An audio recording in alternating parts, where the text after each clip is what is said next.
This is Sunny by Side Sports Take Live, our fifth episode of Sports Take, where we talk all level sports. What are the current issues in sports? We talk about them. We give our slant, we give our spirit, we give it with joy. Sunnyside Sports Take right here live. We're on Zoom and we're on Facebook. Welcome everybody. I'm your host, Baruti Carl Alexander. Thank you very much. Look at our background, Sports Take. Yes.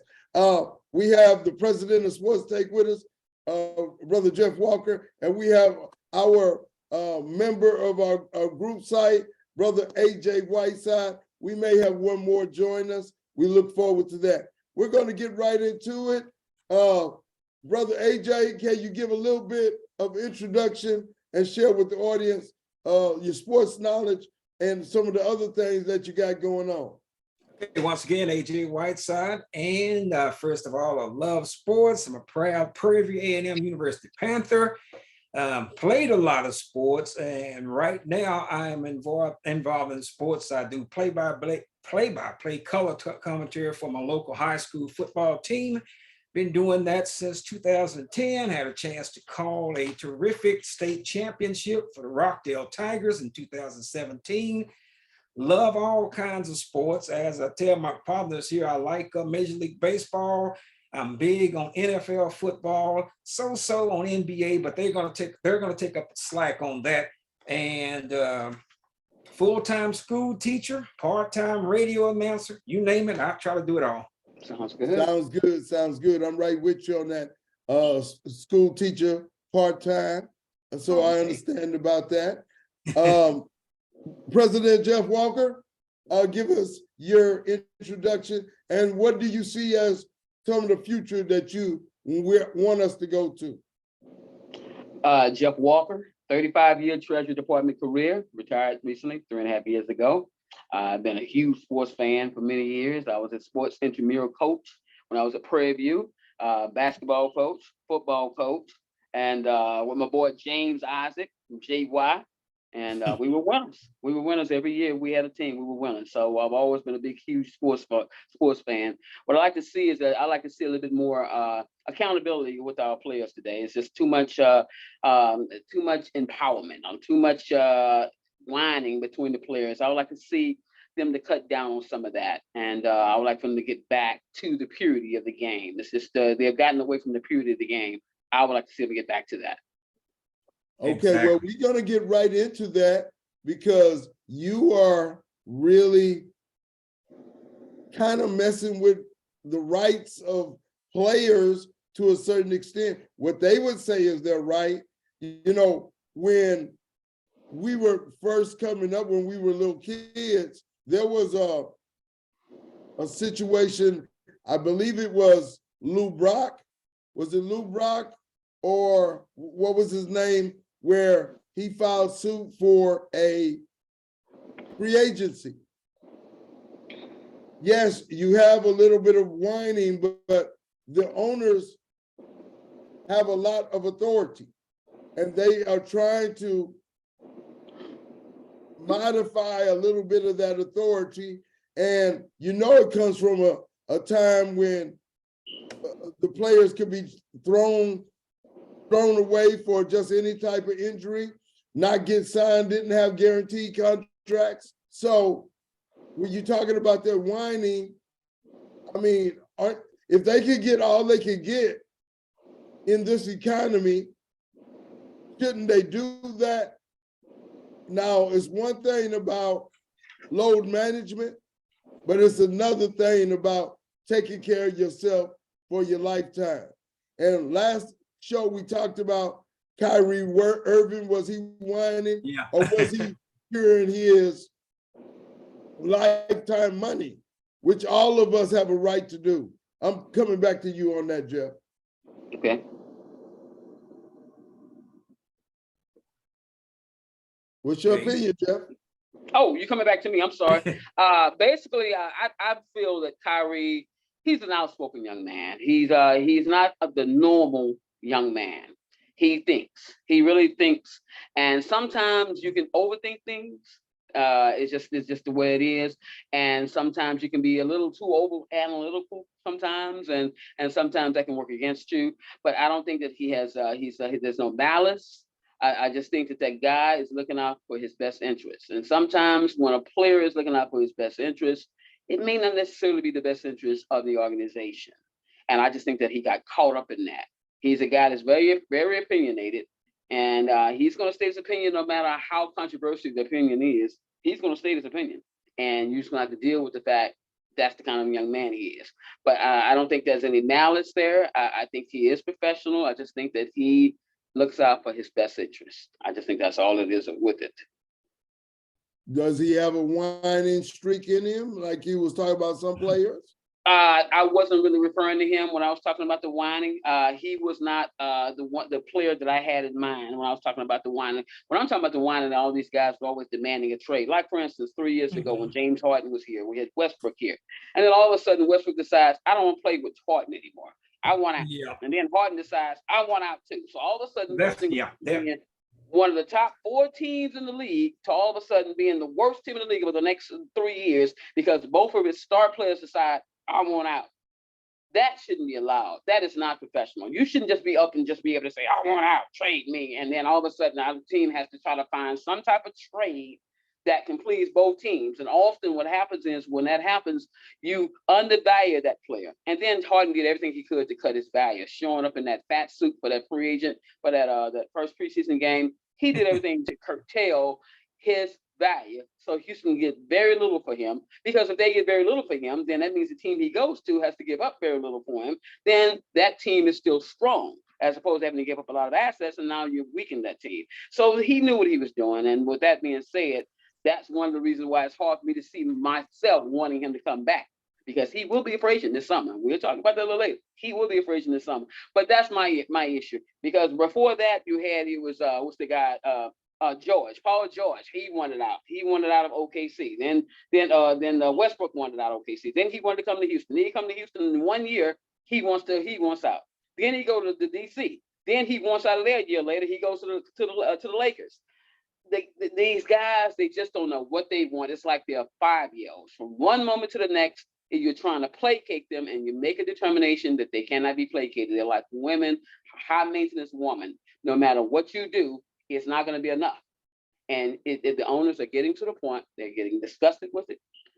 They have invested too much in these organizations, and these players are going to have to be more professional. It's all about having ethics. It's all about integrity. And some of these players lack integrity, and they lack ethics. That being said, I want you to think about your comment on that, brother AJ, but we also want to go into the Houston Rockets, and you had mentioned them. We want to go into the Houston Rockets and talk about that, look at that a little bit. They have a very young team. And AJ, what do you think about the whining? Okay, well, pretty much my brother there covered everything from both sides of it. And I don't like the whining part of it when the organizations, I call it, bow down to these players and stuff, let them have their way. And then that causes a cancer, I think, within the organization, within the locker room, what have you, is somebody else, even a lesser value of talent. Well, heck, if he can do that, I'm going to get what I want. But I think it's not going to stop until the owners of these teams stop putting up with it, because, you know, a player could whine and could be a great player, and I'm owner A, owner B over here. You got owner A just let the player go. I'm owner B, and I just say, well, you know what, he is pretty good. Maybe I can change him. Maybe he'll play for me, maybe. But exactly. I just don't like it when the players have all the power. Some of these guys have gotten coaches fired because of what they wanted. That's the part I don't like about it. Well, when it comes to like that, if every owner out there has that opinion, you know what's the next thing? A lockout. A lockout where the owners will lock out the players and say, hey, y'all got to give a better contract. You all have to give us better terms, or we're not going to let you play. And our insurance is going to cover our costs. Is that where we're heading? AJ, is that where we're heading? It could be, and that's the con side of it. That's the negative side of it. You face things like that. A lot of time when we have lockouts, sometimes the layman fan, like myself, sometimes don't understand exactly what are they feuding about. What do they want? What you know? And I'm the type of player. You know, I say this, but I understand. I say this, I guess I slant towards the owner. I say I own the team. I should be able to run it the way I want to. On the same side, you have somebody to say, well, these players are making all this money for these owners. But I have the attitude like, if you want to own a team, go get you one, and then you can run the organization the way you want to. I know that's kind of up the middle, you know, straddling the fence though. But I mean, that's just when it gets to that point where I just think it's just too much whining. I think a player have too much power over, you know, within an organization, you know, to just want to leave. And then that leaves this particular team lacking. And then therefore you have other players, they want to leave now because we don't have a chance to win without so-and-so. So it just trickles down.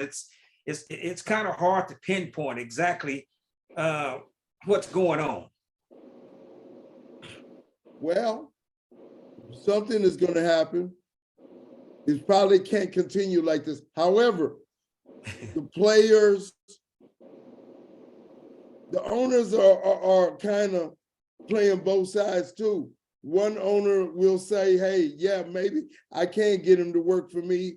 And so they are not necessarily working together as owners to keep the costs down. When that does happen, that's when a lockout will happen. But let's talk about the Houston Rockets. They won 2 games over the Spurs. Then they lost, I believe, to Indiana. What do you think about how they're doing, Jeff? And what is the prospect of the coach? The Rockets, it's very difficult to get a reading on the Rockets because you have to understand they have motivation to lose. There is motivation to lose. There is motivation to tank. It's called tanking. That's basically the term.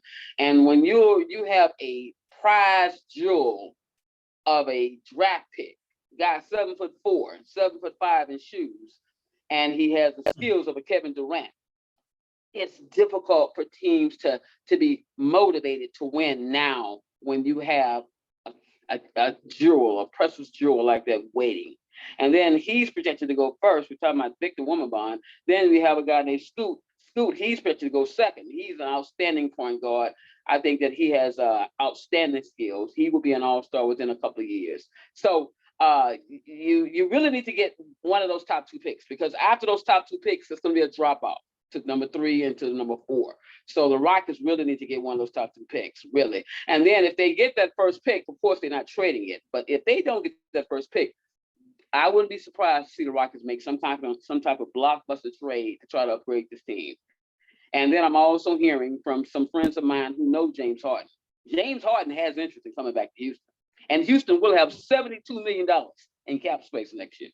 So they will have the cap space to bring in James Harden and go out and get another significant free agent and still have enough cap space to be able to sign the draft. So they have an opportunity this summer to take a step forward. Now, the question is, will they take a step forward? Well, the GM, only he knows the answer to that.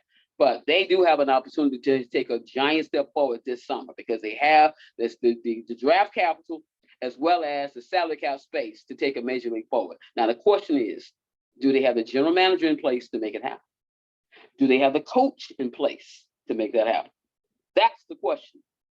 That's something they need to make a determination on over the next couple of weeks. They need to make a determination. Are they going to make a coaching change now or go ahead and wait till the summer? Because I just don't know if Stephen Silas is the coach to take this team to that next step. I just think that he's one of those guys. You put him in the position where you got a team that's not expected to win and just let him work with the young guys. And then when you're ready to win, now you bring in a Steve Kerr type player to take all that credit. When all of a sudden the team makes that big jump, we say, oh, but that was the problem. They just needed Steve Kerr for a coach. No, the problem is you don't have the personnel to win when you had the brother in that position. Now, when you get the personnel in, now you bring in, you know who. So that's what we've seen that before. Yes. Yes, Steve Kerr, Mark Yeah. Jackson, Steve Mark, and Yeah. they really blackballed Mark Jackson. That's why he can't get a coaching job. They blackballed him. Poor guy. Wow. They blackballed him.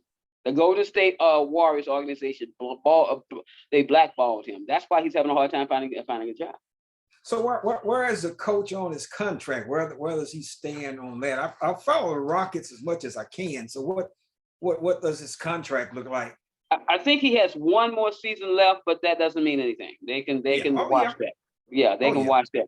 But I think he has one season left. But I don't see him coming back. It's just no way I can see them selling Steven Silas to the Rockets fan base after 3 consecutive last place finishes. I can't see it. It's just no way you could sell this to a fan base. So it's no way he'll be back. It's just a matter of do you cut him now or do you wait till the end of the season? That's all it comes down to, making that decision. Do you cut him now or wait till the end of the season? So well, last time and previously I said, yeah, we should have got rid of him at the All-Star break, just like the Hawks got rid of Nate. And, I think Nate is a pretty good coach. However, the problem is in this new NBA culture, the NBA players of today are not going to want that discipline that Nate brings to the table. And they are going to rebel against that. Now, talking about this new NBA culture, we got the Ja Morant situation. I think the Grizzlies were forced to confront that. I don't think they wanted to, but there were so many reports. His name and his picture and his video were out there so much. They had to deal with it. The NBA had to deal with it. I believe they can win without him, and that should be a wake up. I mean, they can win big without him. They can get to the NBA championship without him, I believe. So he needs to have a wake up to understand, just like that money and that fame has come in, it can go out that quickly. You all remember the boy Primo. He was supposed to be so good, maybe not on Ja Morant's level, but he couldn't keep his clothes on with the lady psychologist. And so they cut him and nobody is going to give him a chance anymore. Now, Ja Morant is not of that level. He's a super duper star. But just like anybody, if you threaten the league's credibility, they're going to say it's either him or us. They're going to choose us. Jeff, what you say about that? I basically feel like right now, Ja Morant someone needs to sit him down. Someone needs to sit that young man down. That young man has a chance to create major league generational wealth for his family. You have to understand, Ja Morant last summer signed a $200 million contract extension that's set to kick in next summer. In addition to that, he has major league endorsement deals. This guy was a major endorsement type of candidate. And this guy has a chance to make $1 billion as an NBA player. And he's going to throw it all away because he's hanging out with the wrong guys and he's going to throw away his career. And if he doesn't watch out, we are now in what's called the cancel culture. And you can be canceled. Go ask Yee. Go ask what happened to his net worth. That guy's net worth went from $1.2 billion down to less than $400,000 because he peeved off the wrong people. So you have to be really careful who you peeve off these days. You have to be politically correct. And he has not learned that, and now there's Ja Morant learned that. And Kyrie Irving has had some issues with that. You peeve off the wrong people, you will pay for it. And this guy is set to make, $200 billion, his next contract, plus he's getting about $300 or $400 million in endorsements. And he's gonna screw all that up because he wants to be a thug. He wants to be a thug. He wants to hang out with his homies and be a thug and enjoy the thug life. See, in Memphis, that's a thug. It's got a lot of rappers there. That's a thug culture. And he wants to be a part of that thug culture.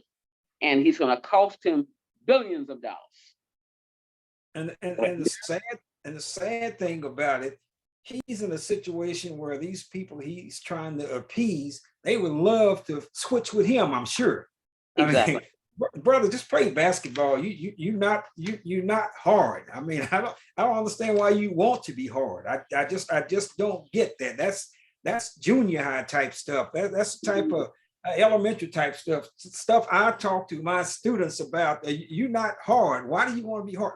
What is that going to get you? And you mentioned $200 million. You can't tell me those other guys would not like to see, like to be in his shoes. What they want to see is him lose that. If you know what I mean. You got people that, come on, you my dog, you my friend, but they want to see you fail. And I just think I just don't get it. I mean, brother, you're not hard. Just play basketball. I don't understand.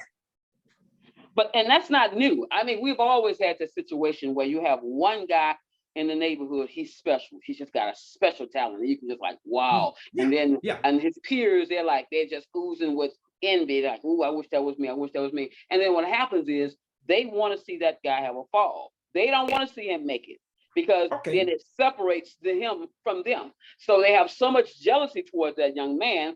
They want to see him fall. So they'll hang out with him in an effort to help him fall, to trip him up so he can fall, so he can miss out on his blessing. Let me add to that, right? In my neighborhood, in this small community, we had a player. I'm trying to be careful just in case somebody's watching, was in that same situation, still in these streets of this small town, because he wanted to be with his road dogs and everything. This guy had gone to one of the major universities here in Texas, played in a major ball game. I might be narrowing it down some. Won the same night that Vince Young did when they won the national championship. One of the stars, and still in this area because of what we're talking about. Want to be with the homies, and the homies. And this is but they want. I mean, this guy could probably still at the end of a decent NFL career if he had gotten out of here and stop wanting to live the hard life. Right. Exactly. All right, let's talk about how all of these things are going to impact the basketball top 8, the basketball championship. Who's going to be there? Let me give you my top 6. Let's just deal with top 6. I am going to go in the West, Denver. Denver's not changing. There's nothing breaking them down. They have the big man in the middle, and they got some depth. Memphis is still going to maintain number 2, even without John Morant. Tyus Jones is going to handle that backup position.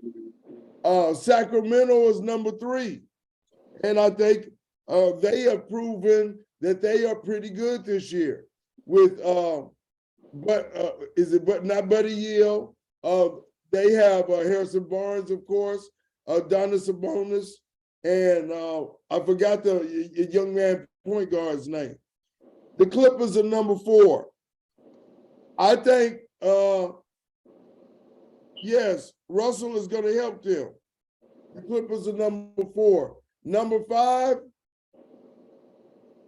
Golden State. Number 6, Dallas. Getting Kyrie for Dallas, that's going to end up being a problem. Then you got a lot of also ran teams behind them: Utah, Memphis, the Lakers. Oh, wait a minute. I got to change this up. Well, Durant got hurt, guys. They say he may be out for the season now. Well, I hadn't heard he was out for the season. I knew he was hurt, but I hadn't heard he was out for the season. You sure about that? They questioned whether he's out for the season, but I'm going to put them at 7 simply because of that. Now, with Chris Paul, they can be higher. They can work higher. They can do that, but we'll see. In the East, it's going to be Milwaukee, 1, Boston, 2, Philly, 3, Cleveland, 4, New York, 5. I think Brooklyn going to hold on to 6. And maybe Washington 7. You all go ahead and give us your picks. Jeff, you go give us your top 6. Okay, in the West, I have I'm still gonna go with Denver. I'm gonna go with Memphis. I think Memphis can win without Durant, without John Morant. I think they can win without. They're proven that they can win without John Morant. I'm gonna go with the Clippers. I'm gonna go with Sacramento. I'm gonna go. I think Golden State in the last 15 games will make a run. I'm gonna go with Golden State. I'm gonna go with Phoenix. I'm gonna go with New Orleans, and I think the Dallas Mavericks. I think the Lakers could make a run. I think the Lakers is gonna depend on LeBron James. If LeBron James is healthy, if the Lakers are healthy, they could be dangerous. They could very well be the 9th or 10th team, end up being a play-in, and could end up upsetting the number 1 seed. Wow. If they're healthy. Because let's say the number 1 seed is Denver. If the Lakers are healthy, I don't see no reason why the Lakers can't beat Denver. If they're healthy, a healthy LeBron James, a healthy Anthony Davis, I really believe they could beat Denver if they are healthy. So that's going to be the key with them, is making the playoffs, getting LeBron some help, some rest right now, and getting him ready for that stretch run where he can be ready to go come playoff time. I think the Lakers can beat anybody. Over in the East, I have the Bucks. They're the best team. They're the best team in my opinion. Of course, anybody can be beaten on any given day. But I have the Bucks as my best team. I have the Boston Celtics as my second best team. I have Philly. I have Brooklyn. I have Cleveland. And I have the Knicks. And I have the Washington Bullets. Those are the top teams I have over in the East. I have the Bucks coming out of the East.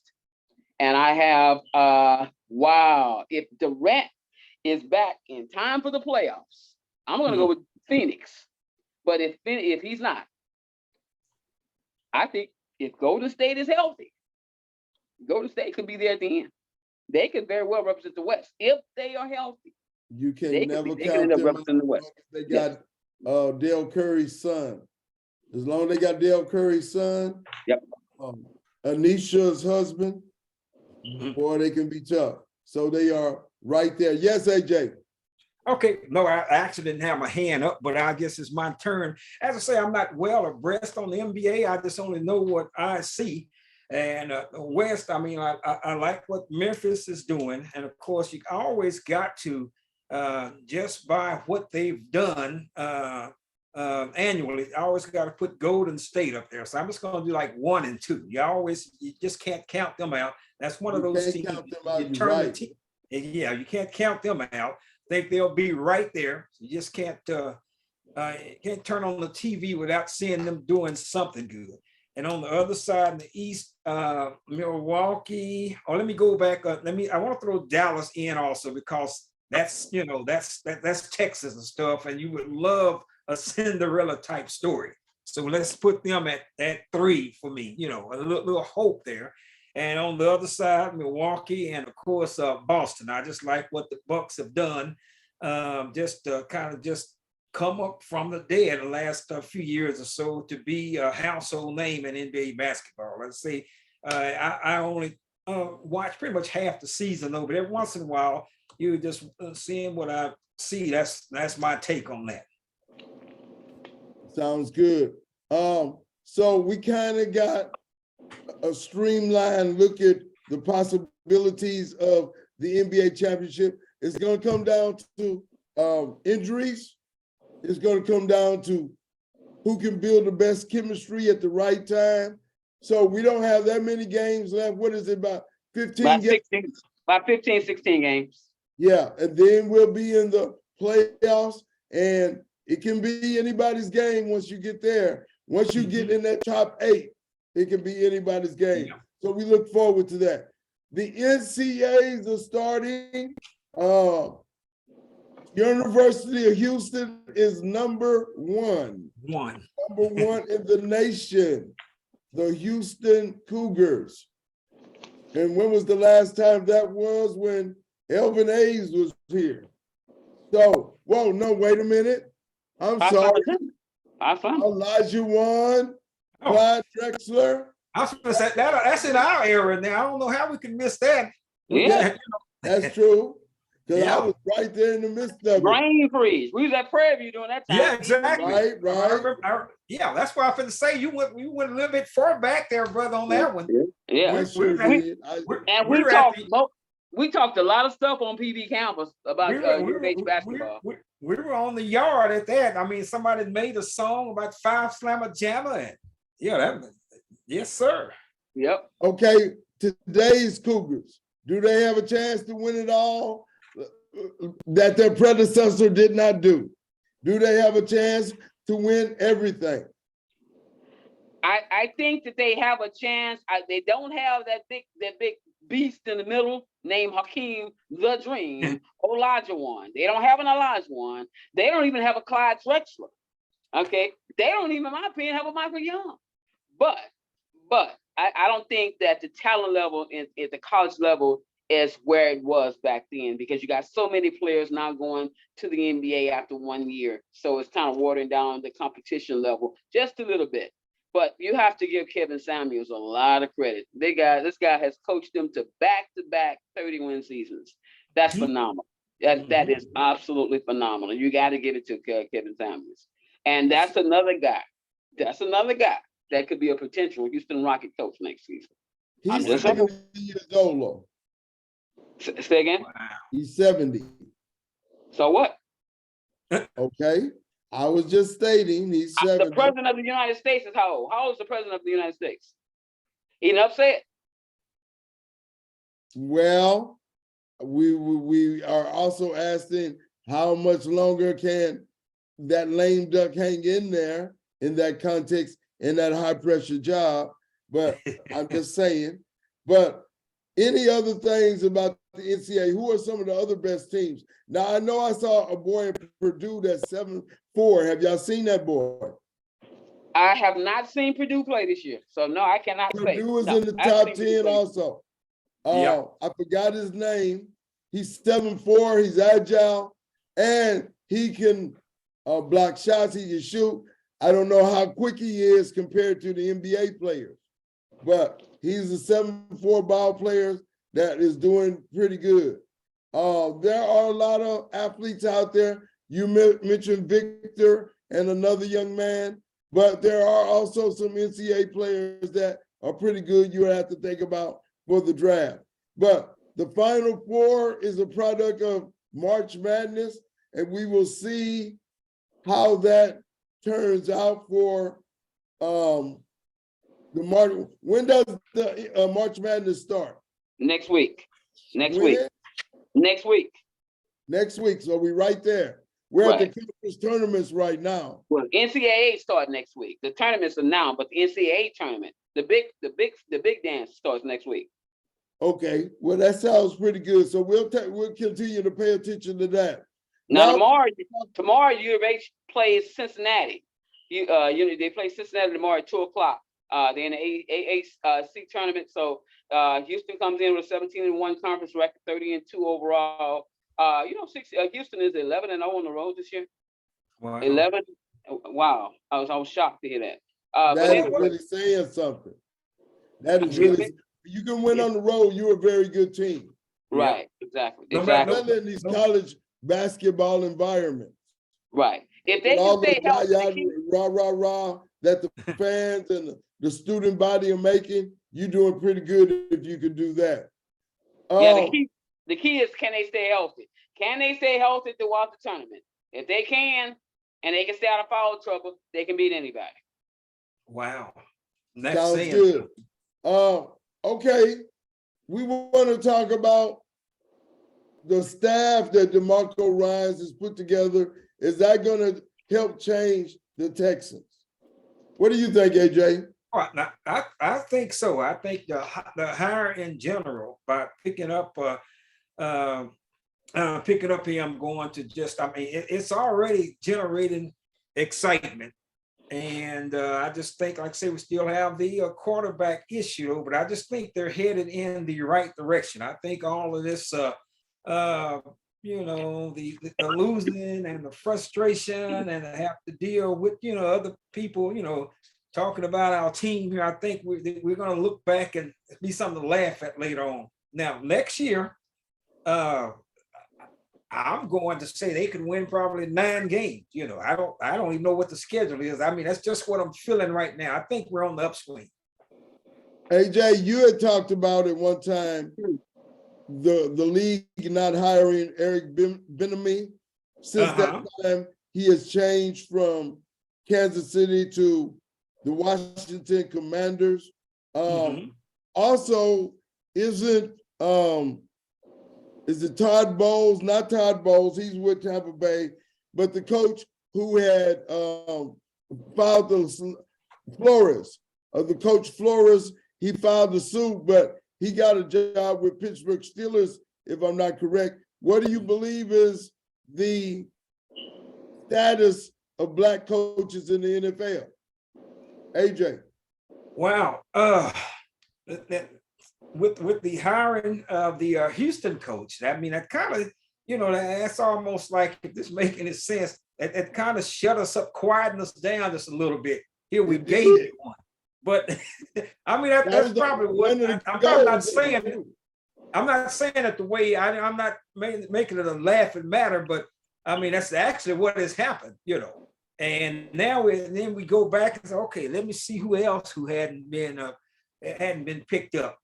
But I still think it's room for more. I think that the Bieniemy still probably should have a head job somewhere. He's an assistant in Washington, right? Yeah. Yeah. And I mean, because I can't think of the guy's name that were on this same staff with Bieniemy, with Eric. They've gotten jobs, you know, in the past few years or so. So I mean, I just don't. I try to be careful not to always make it out of a black-white thing, though. But I mean, it is something there. You know, I just can't really put my finger on it. And I think with the Houston hire, I think that kind of shifts things in the right direction and takes some of the heat off of what a lot of people think about that. Well, I the still league think is 70% Black, and they had to take that into consideration. The league is 70% Black. Yes, they also did that video. If you remember, the Black players did the video about Black Lives Matter. That had an impact too. And yeah, it's like the DeMarco Ryans hire is shut everybody up. What they say, I've heard about Eric Bieniemy, they say he's a terrible interview. That's why he doesn't have a job. But what is a terrible interview? Yeah. So there must be some reason where a 38-year-old man like DeMarco Ryans, who went two and a half years of defensive coordinator experience, can get a job where Eric Bieniemy may not get a job. Everything doesn't necessarily have to be just about freezing somebody out. He may not have a certain skill. He has a skill to be an assistant. He doesn't have that leadership skill. Those things are possible. So, yeah, I mean, we got to look at that. Okay, you want to get my opinion on this? Yes, sir. Okay. I believe that you have to understand. I understand the league is 70% Black, African American. I'm well aware of that. I think that the issue is that you have a league that has 100% owners. They're 100% owned by white owners. You have to understand that. And these white owners, you're not going to make them do something they don't want to do. I mean, what they'll do is, if you try to put some pressure on them, they'll just camouflage things. They'll say, okay, we'll interview this guy here, but they have no intention of hiring that guy.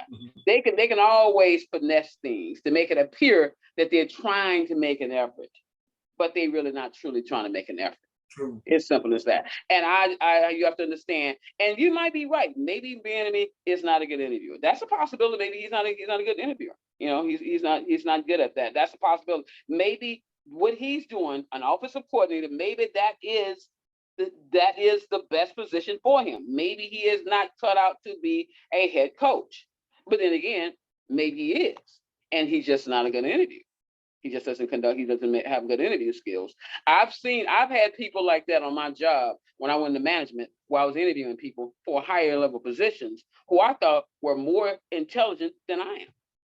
but their interview was horrible. I don't know if they just didn't prepare for the interview or what.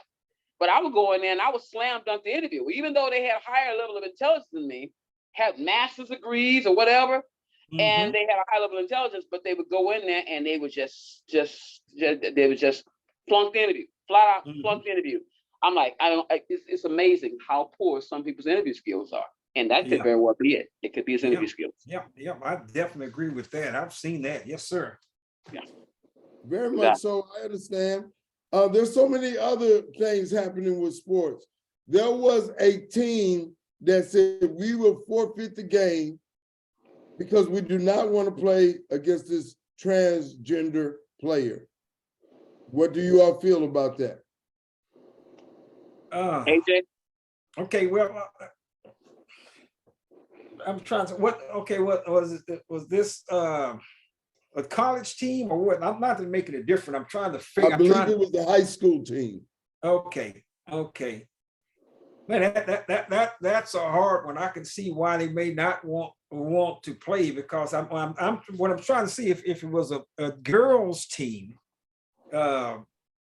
playing against another girls team that had this individual player on it, they may feel like that team with this player on it has the advantage. It may not have nothing to do with the gender situation. They just make it. Does that make sense? What I'm trying to say? Yes, that makes sense. Yeah. Okay. And they just, because a lot of people think, okay, you were born this sex, but you still possess the skills and the strength of what you were born as, if that makes sense what I'm trying to say. And that's the problem I have a lot of people, that's the problem that I hear a lot of people say, that you're still playing against what this person was born as. I'm trying to be politically correct and not say anything that's not that's morally wrong. So that's a hard. I understand what you're saying. Really, there's no way to beat around the bush. Yeah, it's not. That's what I'm trying to do. It's no way to. either it's okay to play against them and allow her to play against people who were created a woman to stay the woman, and Bruce Jenner, or what Bruce Jenner's new name, I forgot, Caitlyn Jenner. Caitlyn. No, that person still has the strength of a man. There you go. Hey, you guys remember this movie called Juwanna Mann? Oh yeah. You remember the role played by Miguel Nunez? Anyway, he got kicked out of the NBA because of his conduct. So he had no way to make money. So he decided to go put on a wig and put on a getup. And that was funny though. That's a movie. For the WNBA. But he still had, even though he had a wig and a dress and a bra and all that on, he still had the physical abilities of a man. So he's out there dunking and doing reverse layups and stuff. He's like, what are you doing? What are you doing? You know you can't do that. And he had this huge advantage on all the women because he had the skills and the physical abilities of a man. So that is an issue. That is a major issue. Yeah, brother, we talked about interview skill. I consider myself a brother that can speak. My brother threw this question at me. Hell, I didn't know how to answer that. Exactly. Like you say, there's no way to skate around it, but that's a good example. And of course, Juwanna Mann was funny. I mean, that's a movie. It was. I agree. I don't think this team that forfeited the game were laughing, though. It was very serious to them, as well as the issue has come up with the Olympic Committee. The lady from, I forgot her name, but she ran the half mile and she was totally dominating. But they have limited her ability to run internationally now. I think she did fail one hormone test or something. I'm gonna look that up and put it on Sunny Side Sports Chat and give that story so I can give the background to our listeners who are listening to us and want to have more clarification on this issue. At this time, ladies and gentlemen in the audience, I am going to look at our Facebook site to see if we have any comments from Facebook. Okay. I do not see any at this particular time. But it's so many different things going on in the sports world. Tiger Woods has his second divorce happening. Who would have thought that when he first started? And when he first started as a young man out there with his dad, Earl. But that's all a part of life. That is all a part of life. Everybody goes through that, whether you're in sports or not in sports. So it's so many different things happening. Also, track is just starting. I sometimes see one of my favorite track people, Sister Sydney McLaughlin. I do not know her married last name. She says she wants to break the record in the 400 meters this year coming up and moving away from the 400 hurdles. So we'll see that. There's a lot of track meets coming up, TSU relays, which I go to a lot, as well as the Texas relays. I took my kids down there one time with me, and it was a terrible experience, not because of the track, but because my kids wouldn't let me watch the track. They gave me the time. They gave me the hardest time. They're a little bit better up there in age, but it was just going to be a family event. Daddy with his 3 kids. Oh boy, that was something else. But we are toward the end of our sports program. What do you brothers would like to share to our audience? We are all on Sunny Side Sportstake with Jeff Walker site. If you want to chime in and share how you felt about this particular episode, or if we missed some things in sports and you want to tell us about them, please chime in and tell us about them. AJ, Yes, sir. Comment. Say that again. You kind of broke up there. Your last comment Okay. about the state of sports.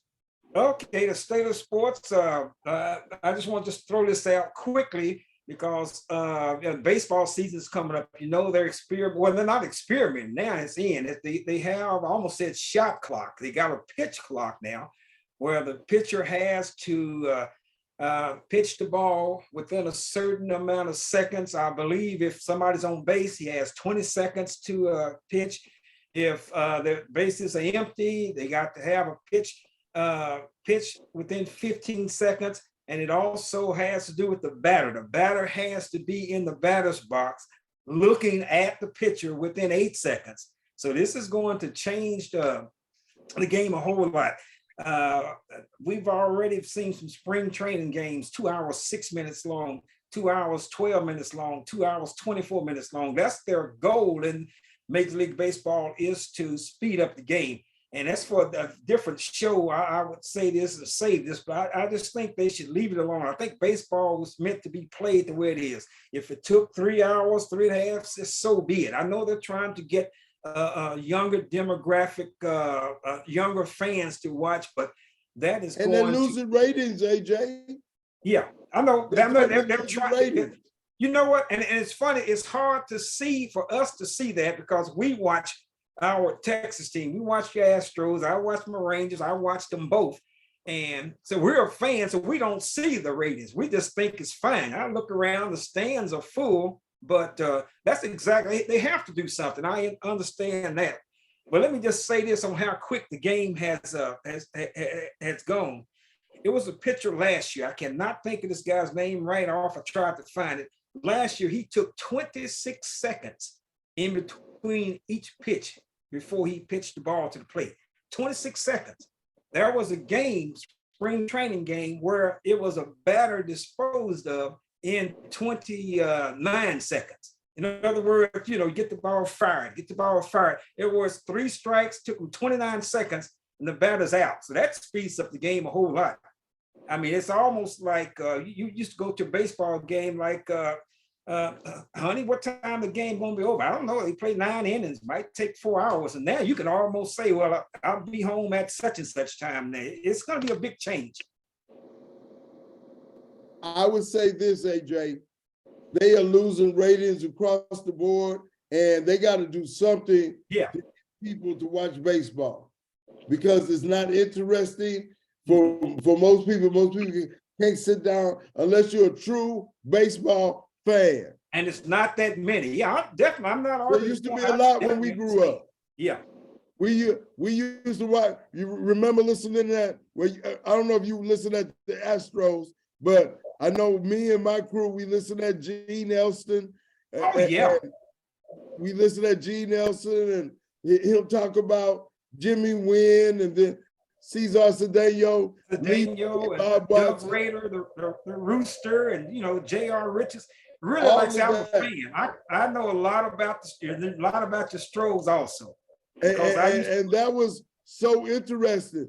But today, it's so many things. You have the internet, you have Hulu, you have all of these different things that people can pay attention to, and they got to compete for ratings. They got to. So that's not the last change you're going to see. That's not the last change you're going to see. You might get some color baseball.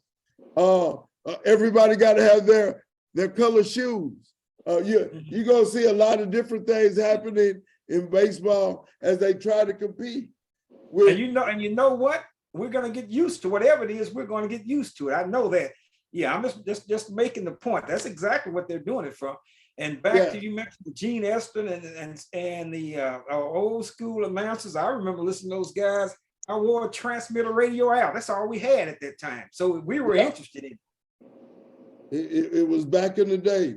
Brother Jeff, what is your last comment? I really feel I understand why they're doing this. It's understandable because baseball, sometimes those games, they just drag on and they can drag on. And if you're watching a game where your team is not playing, neither one of those teams is your team. It can drag on and it can be very mundane. And you like, wow, dude, pitch the ball. I'm tired of looking at you. Will you pitch the ball, please? And it just, sometimes it can just linger and drag on. And you're like, oh my goodness, what else is on TV?